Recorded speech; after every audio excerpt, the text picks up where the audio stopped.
Every time I've played a Supergiant game over the years, I am blown away by the incredibly detailed artwork, banging soundtrack to accompany it, all tied around video games with great narratives and super fun, tight controls. And their latest game, Hades, is no exception to any of this. And if anything, it is one of their greatest works to date. Alright, one more time. That was for last time.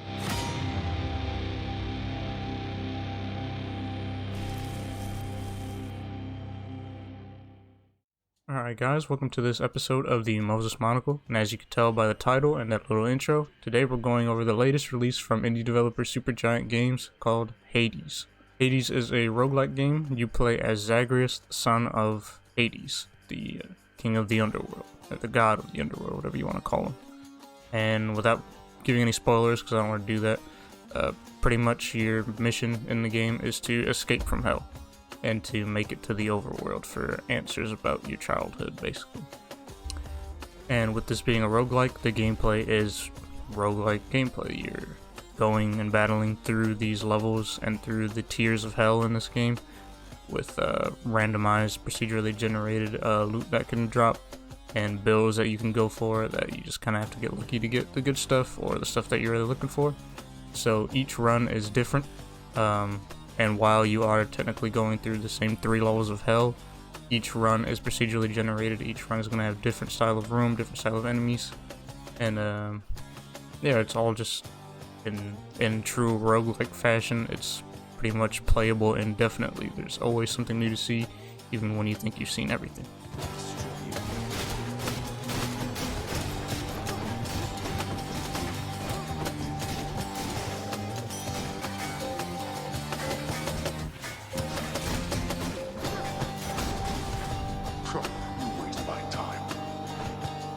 Alright, and now that the sort of overview is done, so the first thing I want to get to is the graphics, and not necessarily really meaning graphics, really meaning the art and the art style of the game, because looking at it, you could definitely say, you know, this obviously isn't the most graphically intense game in terms of things looking realistic, but it's very stylized and everything is beautifully drawn, beautifully animated.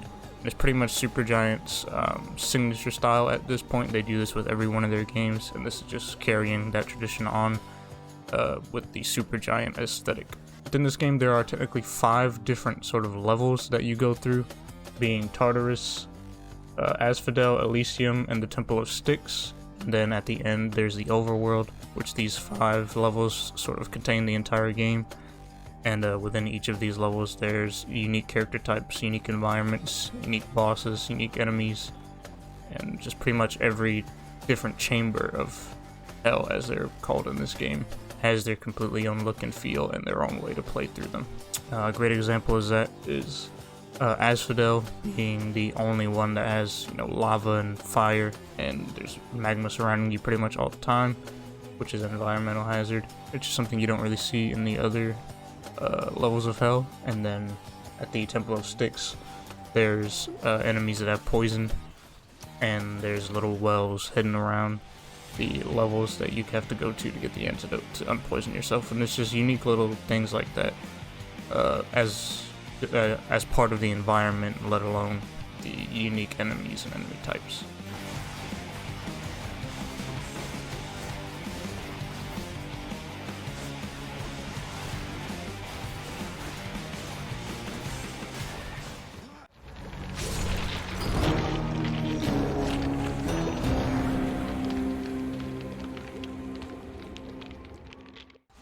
Alright, the next thing I want to move on to is the actual gameplay of the game. So again, it's a roguelike, so you're going to be using whatever weapon you choose, which there are, I believe, 5 weapons that you have to choose between, which each have their own, you know, attributes, combo strings. Some of them are range, some of them are close range, some of them have a little bit of both. And as you're playing through, you're collecting things called boons, which are essentially blessings from all the different gods on Olympus, and each of them have their own attributes and different status effects. So you get one from Zeus, it'll have lightning. Poseidon, it'll have water and things like that. And the amount of different combinations that you can make is pretty much limitless. And it is all kind of up to luck, though, again, with it being a roguelike, that you get sort of the ones, either the boons that you want or the boons that you think are good, but that's the nature of the game. It being a roguelike, you can play an infinite number of times, you can build different things, choose different weapons, and just really experiment with how you want to play the game. If you want to be just super tanky and try to get as much like defense and health as you can do that, or all out status effects where you're trying to like stun people. There's so much room to just experiment in the game that is crazy. Alongside the boons in each chamber or each room, at the end, once you complete it, sometimes you have the option to going into one room or another, which it'll show you the reward you're actually going to get. So if you are maybe towards the beginning of your run and you want to get more max health, then you can go through there if that's an option, or if you want money so that you can spend it at Chiron's shop, you can go through there. Or if there's a specific boon that you're looking for from a specific god, then you could be looking for that. There's a lot of layers to and ways that you could just make your character stronger outside of just those boon upgrades as well. And you can just kind of choose which way you want to go. Either maybe you can get a bunch of darkness, which is like a currency you could use to level up your character Zagreus like himself, just as base stats. So maybe you could just not even be worrying about the run that you're on. Maybe you have some bad boons, so you just go straight for darkness and keys so that you can level up Zagreus and the base weapons without boons. But outside of the upgrades, the general combat is each of these weapons has a light attack and a heavy attack. Certain weapons like the bow and the shield, they have like charged thrusts or charged shots. It all just kind of depends on which weapon you choose. But pretty much generally everything has the light attack, the heavy attack, and then you have a dash attack, which is if you attack right after you dash, then you get a little bit of an extra hit, which depending on what weapon you have, will have a different attribute to it. One thing that carries out throughout the entire thing is your cast.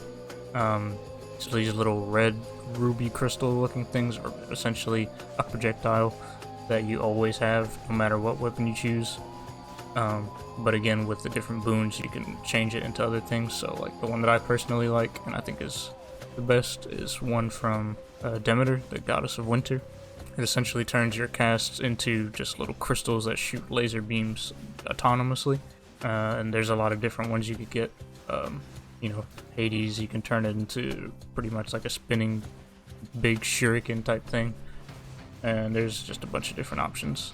And as well as those, you kind of have your quote-unquote ultimate ability, where you summon your god of choice, whichever one you choose, and he kind of like does a big AoE ability. Or for Ares, you literally like turn into a big blade that just spins around, and then with Zeus, you like call down lightning on a bunch of enemies.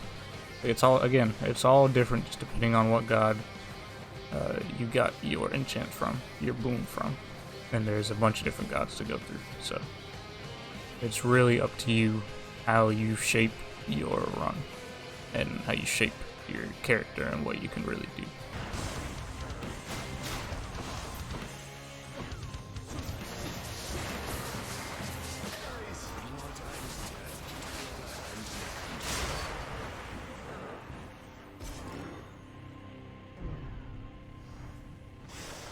Good, no more heads. Alright, so we've gone over the gameplay and we've gone over the graphics, and all that's left to go over now is the story. Now, as I said in the beginning, you play as Zagreus, who is the son of Hades, and you're battling your way through the underworld, through the levels of hell, in order to try to make your way out. The way the story is handled in this game is really good, which is very unique for roguelikes. Most roguelikes either have no story at all, or they just kind of sparingly tell you little bits and pieces here and there, and things like The Binding of Isaac. But in true Supergiant fashion, the story is front and center in the game, and it is told pretty much after every run. The House of Hades, which is where you spawn after you get defeated, is pretty much where all the exposition takes place and all the story takes place, and it's purely done through the dialogue of Zagreus interacting with all the other characters and all the other gods on Olympus and things like that. The only complaint about the story isn't the story itself, it's kind of how the pacing is, which obviously with this being a roguelike, you're kind of playing at your own pace. but the story is just kind of shoved at you at the pace that Supergiant wants it to come at you. There's a lot of times where you'll have maybe quick runs, or you'll have like a big exposition in the story, and then you're like, oh, I really want to know more.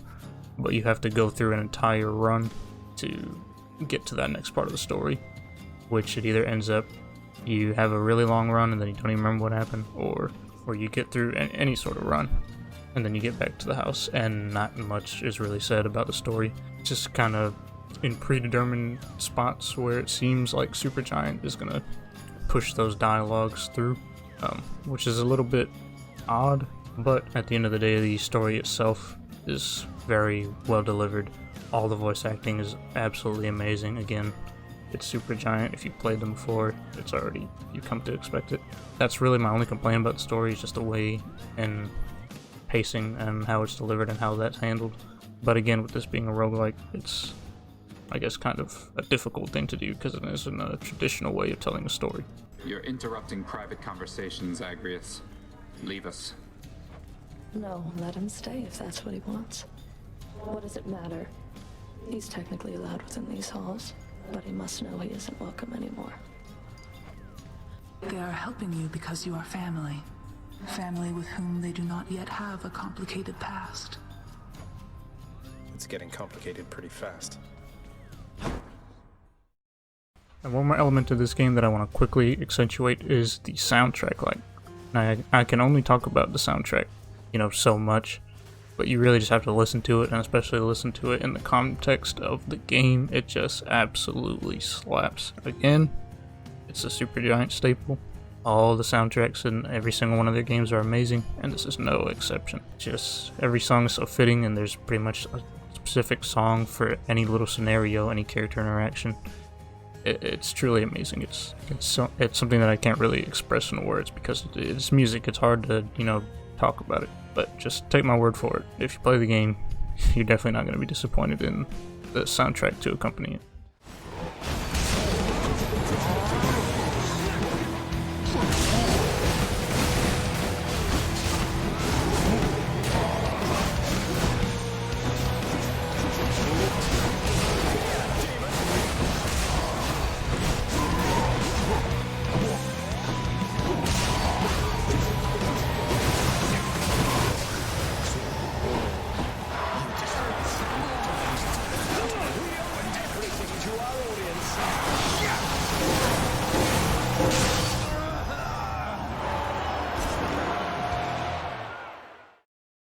Alright, now we're at that time of the review where we give the scoring on a 1 to 10 basis. Taking a peek at Hades through the monocle, I'm giving Hades a 9 out of 10.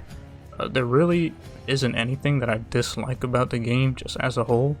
The only thing I can say is that I do prefer a couple of the older Supergiant games that have came out, like Bastion and Transistor.